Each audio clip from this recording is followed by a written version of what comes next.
welcome. Thank you so much for coming out. Huge welcome.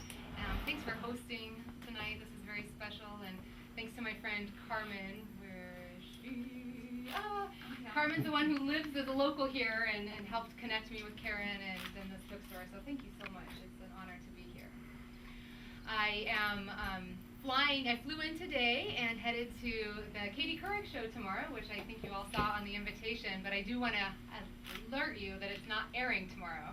So I thought I should let you know so that you're not all, or not that anybody's like setting their DVR to it, but just so that nobody's disappointed or anything. I will let you know when it airs if that's of interest to anybody, but they're currently set to air March 18th, so a few weeks out. But she's doing an entire show on female friendship, so I think she's having some celebrity friends on, and there's a group of widows that all became friends, and they're featuring them, and then featuring me and doing some stuff around friendship. And then her best friend, Katie's best friend, is going to be on and answering some questions. So I think it's pretty cool that there was a television host out there willing to devote an entire episode, TV show to friendship. When I started my company a couple years ago, girlfriendcircles.com, it's a female friendship matching site. When I started it a couple years ago, not only was it like very weird to have a website that you'd go make friends on, it still is kind of weird, but not only was it a little like people were like, oh, are there only losers that go on those kinds of things, and kind of scary because you think like nobody normal would go do that. But it's actually really hard to even get covered on friendship. Like you look at your average women's magazine, and they highlight sex, on the cover of every issue, and how to lose 5 pounds on the cover of every issue. And friendship, they kind of do like, oh, we did that one last year, and it's kind of like, oh, we've been there, done that. We don't need to cover it again. And so it's just I'm honored that there's a book that I can contribute to the conversation now, and the prayer that goes with it is just that it will be well received, because I don't think most of us, especially women, but men even probably more so, we walk into bookstores and buy books on romance and on parenting, kind of by the armful, but we aren't really well known for walking in and buying books on friendship. The one relationship that we actually have more of in our lives, we kind of just hope it will happen intuitively. And so it means a lot that you're here tonight. It speaks highly of the value you give to your friendship. So I'm going to read just a couple excerpts from my book. I picked out 3. And then I'm happy to take any questions that anybody has on the book or on friendship in general, or anything that kind of comes to mind when you hear me reading, or anything about that. So I will take those questions, and then I'm happy to sign books or anything that's meaningful to you. So thank you so much for being here. My book starts on the first page, as all books do, with a story from about 8 years ago when I landed in Seattle, in San Francisco. I moved there to get married, and this is how it starts. There's a lie out there that real friendship just happens. When I was new to San Francisco 8 years ago, I still remember standing at a cafe window on Polk Street, watching a group of women inside huddled around a table laughing. Like the puppy dog at the pound, I looked through that glass, just wishing someone would pick me to be theirs. I had a phone full of far-flung friends' phone numbers, but I didn't yet know anyone in San Francisco that I could just sit and laugh with in a cafe. It hit me how very hard the friendship process is. I'm an outgoing, socially comfortable woman with a long line of good friendships behind me, and yet there I stood, lonely, and insecure, and exhausted at just the idea of how far I was from that reality for which I was really yearning. I knew I couldn't just walk in there and introduce myself to them. Hi, you look like fun women, can I join you? I would have been met with stares of pity. No one wants to seem desperate, even when we are. We don't have these platonic pickup lines memorized. Flirting for friends seems creepy.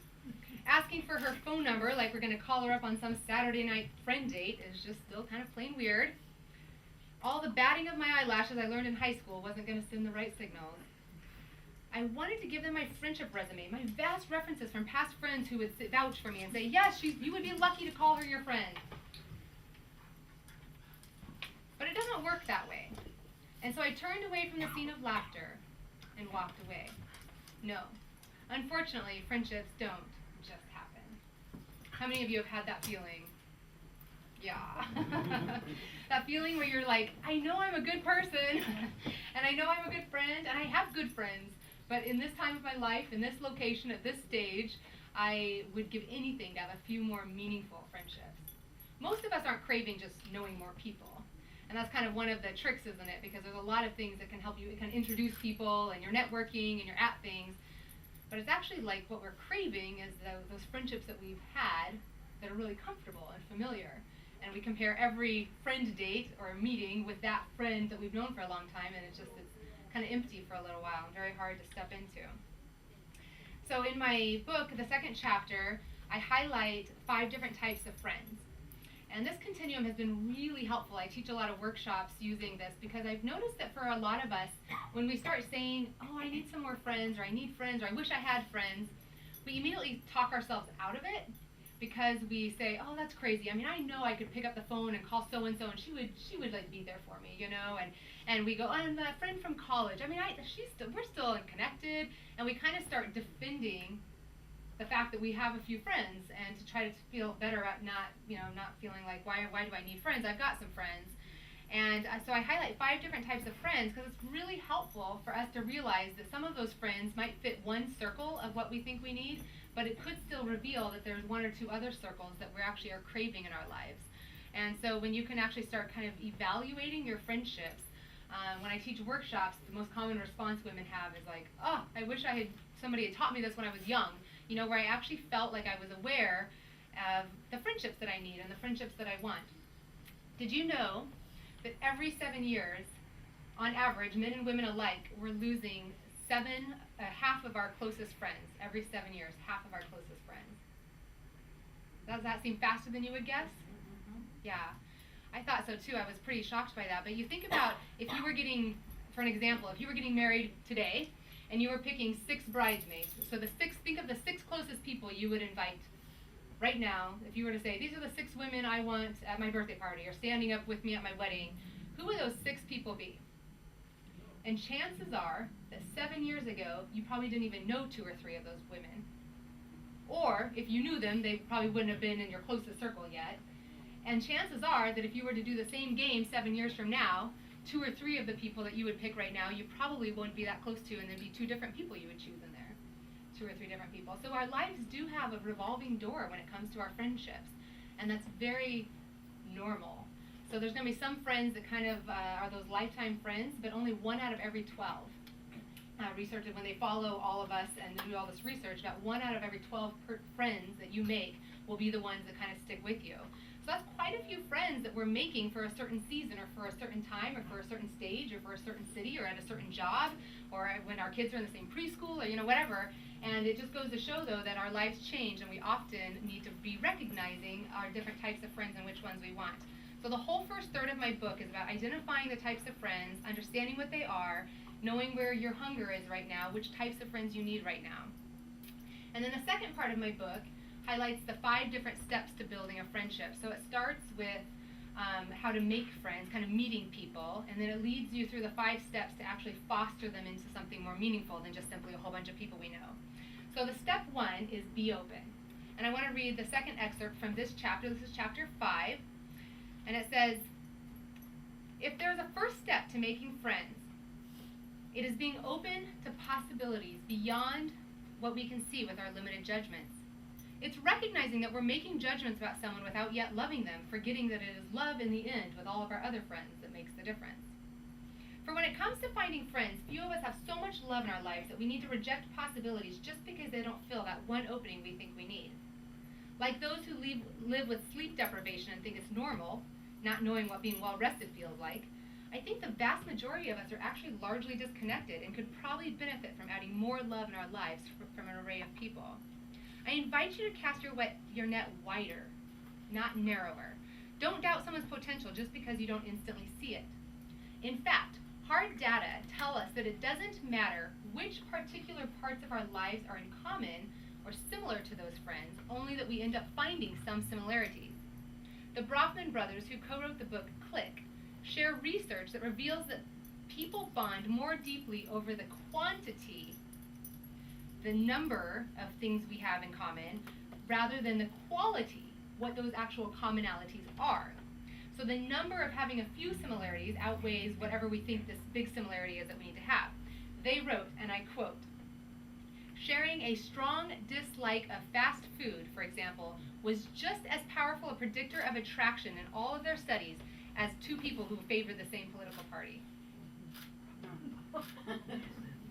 Crazy, isn't it? Like, don't you immediately make judgments about somebody who's a different political party, or somebody who, a lot of women, I'll be like, oh, I'm a mom, she's not, so we probably wouldn't have anything, and we tend to kind of just quickly start dismissing, oh, she works in the city, and I do this and that, and we kind of just start doing this, like, narrow, as though we're going fishing with a pole, just looking for that one fish in the sea, and anyone that goes, oh, you're probably not the one I want, and we throw it back in, and that's kind of how we date, and so it's, we are looking for one. But in our friendships, we actually need somewhere between 7 and 10 pretty close friends around us to show that, and I hate putting numbers because I think we're all different, but for the vast majority of us, research is showing that we're happier and healthier if we feel like we have some extras in there and some more people. So you kind of want to put the net out there. The Brahmins further explained, quote, "You would think that people who share the same religious convictions or political views, for example, would be more likely to hit it off than those who share only similar tastes in film and music. But it didn't matter at all which topics underlay the similarity. It was the degree of similarity that ended up being important." So they study all these different relationships and to find out what was it that bonds these people and helps create that experience.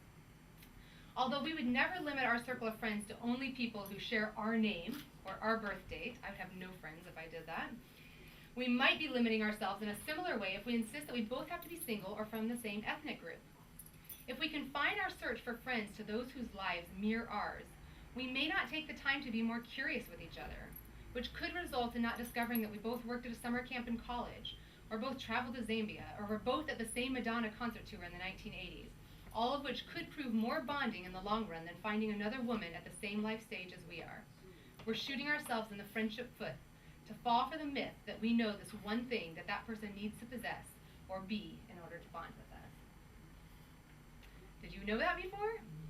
Yeah, pretty interesting. And of the 5 types of friends I list, one of them is common friends. And one of them, I'm really a big advocate of women creating a group that is similar to what they need at that life stage. So I'm a big fan of when somebody becomes a mom, making sure they have friends who understand that experience, or when somebody retires, having friends who understand that experience. But that's only one of the 5. And so you should only be casting your net that narrow if you are full in all 4 of the other circles. If all 4 of your other friendship circles that I list in here are full, then I give you complete permission to say, I am only looking for other women who have X, Y, and Z. Otherwise, if one of those other circles is, when you do your evaluation, if it's kind of low, or you find yourself saying, like, actually that's the circle I'm really hungering for, in which case you really want to cast a much wider net and be much more open. I can prove this to you when you look at, like, every single one of you has an example of somebody you have befriended in the past, somebody you have loved and been close to, that you've looked at now, you'd probably say, whatever brought us together. We are complete opposites. So there was a 20-year age gap, or I couldn't stand how much she talked, or something that either annoyed us or was our opposite, or we were just totally different in different life stages. And yet love makes up for so much. Like, when you start to love somebody or start to be around them, often when we work together, we just see each other every day and we become friends with people we wouldn't otherwise choose. We prove to ourselves that we can build those friendships with people from all different walks of life. So the first step is be open. The second step is initiate consistency. That's probably one of the hardest ones. We actually put very little consistency if it's not built into our lives. Consistency being seeing each other over and over and over, repetition, and initiating is another key word in that. We often, we are not known for wanting to initiate because we're all scared of rejection, and nobody wants to be intrusive or be the one who's always thinking about it or that kind of thing, which a lot of insecurities come up. So the second step is initiate consistency. The third step is increase positivity. The fourth step is, I guess the third step is add positivity, and the fourth step is increase vulnerability. So the last section I want to read from is from that chapter, which is increasing vulnerability. Vulnerability is the sharing that we do with each other with as little of a filter as possible. Vulnerability it can be the way we talk to each other, it can be the stories we tell, but I also want to include in vulnerability, it's also actions, it's many other things. So just showing up to meet somebody for coffee that you don't know very well, it's vulnerable. That's an act of vulnerability. Following up with an email that says, that was fun, we should do it again, that's vulnerable. Being able to, like after you've hung out a few times for business or something like that, being the first one to kind of call for no apparent business reason, to kind of move it to a different personal level or to talk about a different subject, that's all actions of vulnerability. So when I talk about vulnerability, it's really just being willing to kind of put yourself out there a tiny bit more at a time to help kind of build that trust in that relationship, which is very scary for many, many, many people. Most of us go through life wanting to impress people and wanting to we want to wow people, we want to be liked by people, sometimes more than we're willing to like just be seen. But there's not a one of us that I have yet met that actually doesn't crave being known. Even if we're really adept at like putting on the show, that does not mean that deep down what we don't want is to be known and seen and accepted anyway. So with our close friends, our goal is to kind of drop less and less of that filter and that image and be a little more honest there. So this is the last section. This is how I wrap up that chapter on vulnerability. My favorite definition of courage is from a paraplegic beatnik poet who is hardly known for anything other than this one quote, but it's a good one. Writing under a pseudonym, Ambrose Redmoon wrote an article exhorting those who thought they could fight injustice without physical sacrifice. In the 5-page thesis are these words: courage is not the absence of fear, but rather it's the judgment that something else is more important than the fear. We sacrifice and risk for that which we care about. Heroes don't jump into icy water to save someone because they feel no fear. No, they do it because they value the life they are trying to save as greater than their fear. We don't sign up for online dating because we're fearless. We do it because we dream about having someone love us and partner with us.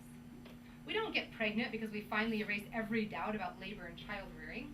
We do it because we are excited about making a family. Vulnerability in friendship is not without risk, but as we weigh the dream of what I call frientimacy, the intimacy between friends, against the fear of possible rejection, we will find a courage that propels us toward being loved, being vulnerable, and being seen. Frientimacy is where we experience that place of being known and accepted. Vulnerability is a currency that helps us buy that.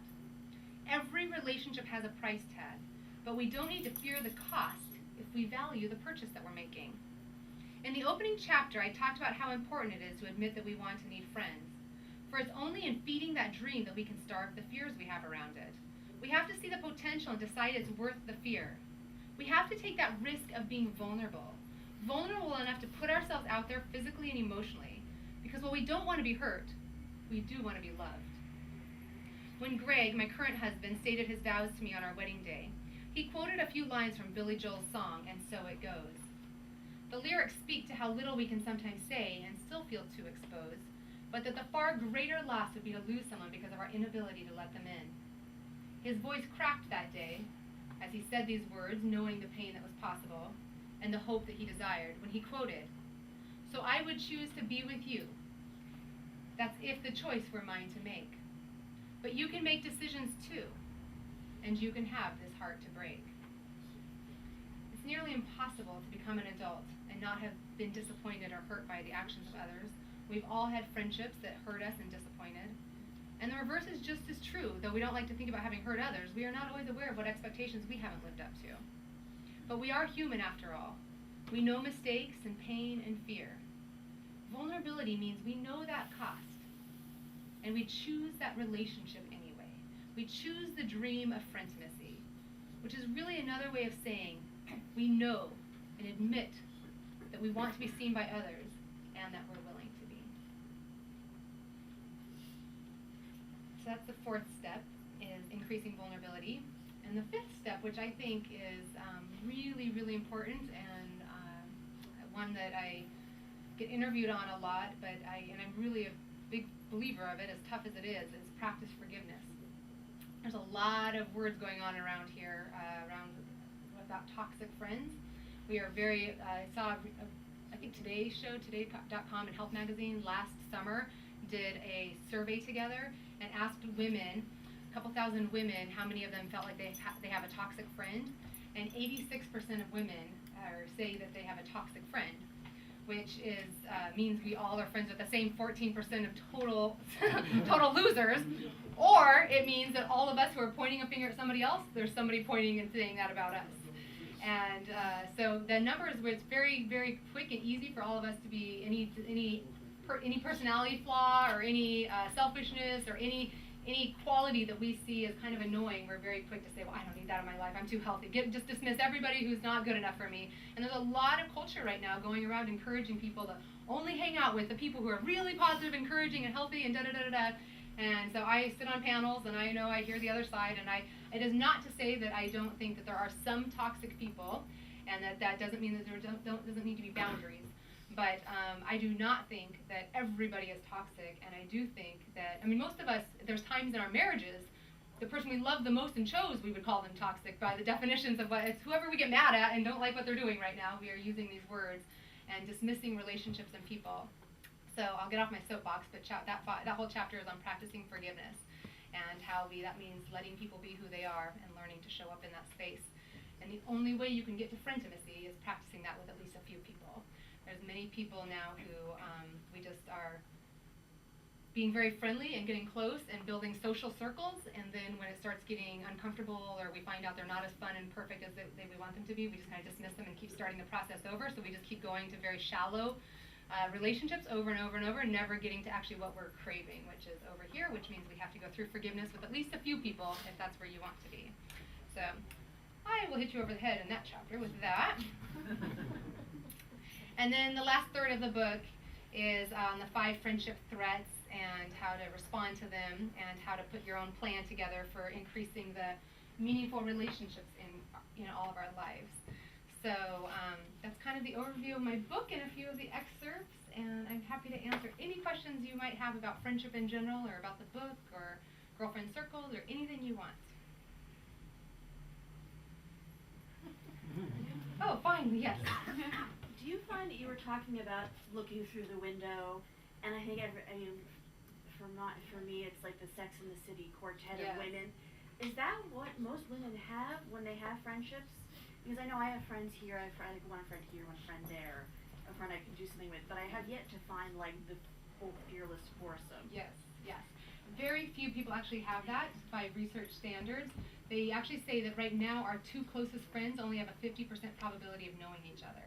So it's interesting, like right now most of us, while it used to be perhaps, I just read a statistic that said 1940s, I think it just said the majority, I don't think it gave a number to it. The majority of people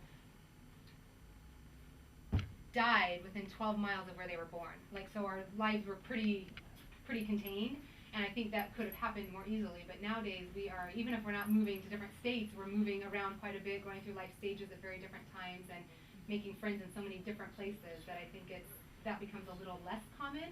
But I'm a really big fan of introducing our friends to each other, and I have a weekly girls' night that every Tuesday night is girls' night, and everywhere I've ever lived. That's how I met Carmen, was a weekly Tuesday night in Seattle 10 years ago. But just putting that consistency in place so that you start having a little tribe, because I think most women crave that. Most women crave having a group that knows each other. But we're meeting them from so many different places that we have to create our own structure to have them actually be meeting each other if that's important to us. But Sex and the City is a great example of what I was talking about, opposites and friendships, like who we think we should get, we think we know who we need and are looking for. But you cannot tell me that if Samantha, she's the kind of sex-crazed one, you cannot tell me that if she went out on a friend date with Charlotte, who's kind of prim and proper, that the two of them would be like, oh, we must be friends. We're perfect for each other. You know what I mean? It just wouldn't be. They would both easily dismiss each other. But there's something cool about a group friendship where you can invite more people into your life. You don't need each one of them to be your exact twin. You can like enjoy the differences and the distinctions that come from different people. So I love their modeling of letting different people in your life who are in different places and different personalities. But yeah, you're not, it's more normal to have many friends in different places. I was wondering how the website worked to help kind of figure out the matching of personalities, if it's not just on your likes or interests, how does it go about that? Yeah, so girlfriendcircles.com is a female friendship matching site that I started 4 years ago. And there's 4 different ways to make friends on the site. One is kind of Match.com style, where you can search and browse profiles. One is you can post any events on the calendar and other women can join you. One is you can post classifieds, like I'm looking for another woman who's gone through breast cancer. I'm looking for another woman who's a stay-at-home mom with kids that we can get together for play dates, that kind of a thing. And then the 4th way is the most popular, and those are called connecting circles. And we basically will send out an invitation. The website will collect 12 women who have their zip code nearby each other, an age range near each other, the same availability. They can all meet on a Tuesday night or on a Thursday night or whatever they indicate, so we can match them. And then it just looks for a few keywords and profiles, and it will pull all 12 of you together, and it will invite all 12, and the first 6 to RSVP show up and meet at a cafe that's central to all 6 women. And then they just do sharing in that space and time. So you won't have something necessarily blatantly in common with every single person there, but you will with several people who will have something else in common, and hope that you have this in that. And then we do sharing questions during that time, so the women are sharing about themselves and getting to know each other better. So you give guidelines for, so I can imagine the first interaction would be very awkward. Yeah, so there's a list of questions, and every woman who comes picks one question on that list to ask the other women. And so it kind of helps provide a structured guideline to say, okay, so first question, what brought you to decide where you're going to live, wherever you live now, what brought you there? And so everyone goes around the circle and answers that, and then the next woman picks a question. So it's really fun because it helps protect introverts from not having to interrupt conversation. Like, everybody has their time to share, which I think is really important, because often you can have somebody who just thinks they're so entertaining that they could fill the whole space and time, and we don't get to know everybody. It also protects the time from not talking about men and movies and kids, which often can take us down great paths, but not necessarily getting to know each other as well. So yeah, that's Girlfriend Circles. That's in 35 cities across the country for ages 21 to like 75. So, and it's free to join if we don't have critical mass in your age or area right now. So, any other questions about friendship or about the book? I love answering questions. Just make one up. Yeah. I can fill that circle. Do you feel like making friends is different depending on where you are in your life or your age? Yes, it is. I think it's hard. Like, every woman at different ages says that's the hardest stage, and so I think it can be challenging across the board, but it is very different. I mean, like for mothers, one of the benefits often is that they are being introduced to more women quickly. Like, there's much more opportunity. Kids kind of break down that barrier and they meet more women at school and at parks and all that kind of stuff.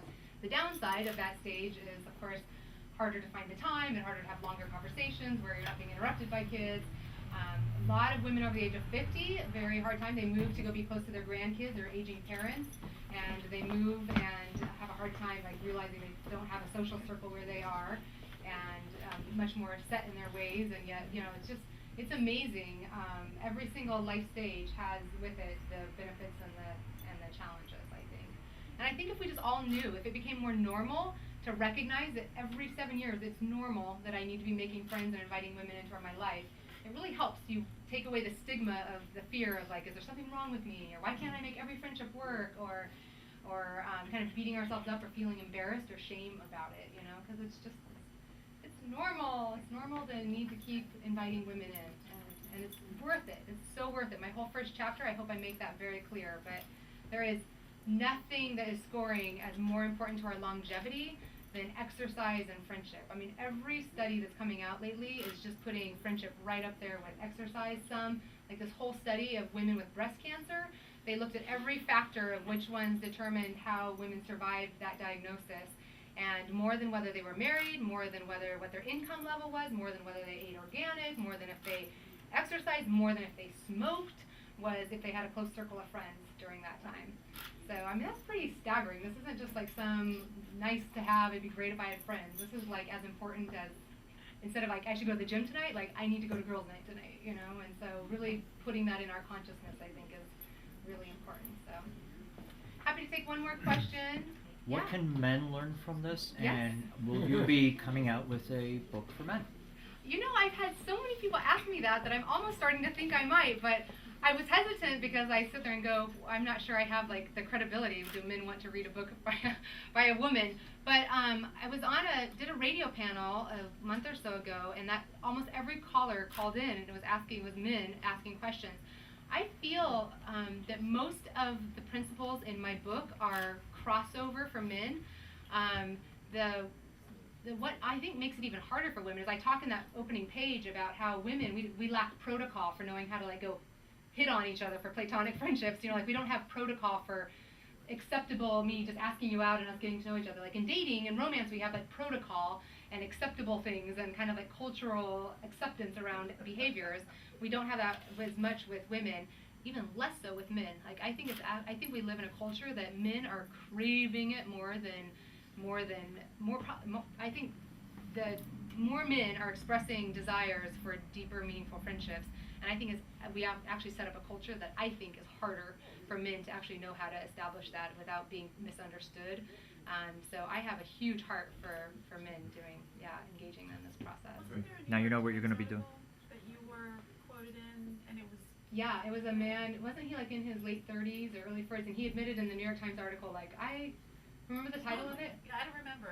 Yeah, and I mean it got huge publicity, and so I think the hunger is really genuine and really there, and we just have made it even more difficult for men in so many ways with emotions and feelings. And it's okay for men to go watch football or do sports together, but most of the men I'm talking to will say, well, even if I like that, like I still want a friendship where we can actually talk about our lives, you know, but actually knowing how to go from, like I've talked to guys who have friends that go back 20 years and they see each other all the time every Sunday for football and still don't feel comfortable, like not because they don't want it and not because they're not capable of it, because they do it with their wife and they do it with their, you know, as with other women, but just like they just don't know if the other guys are okay, and it's hard to know how to go there. So I think there's a huge need for that. Thank you. No, thank you. All right, well, thank you. I'm happy to keep answering questions as you come up and happy to sign your books, and thank you so much for being here. Thank you.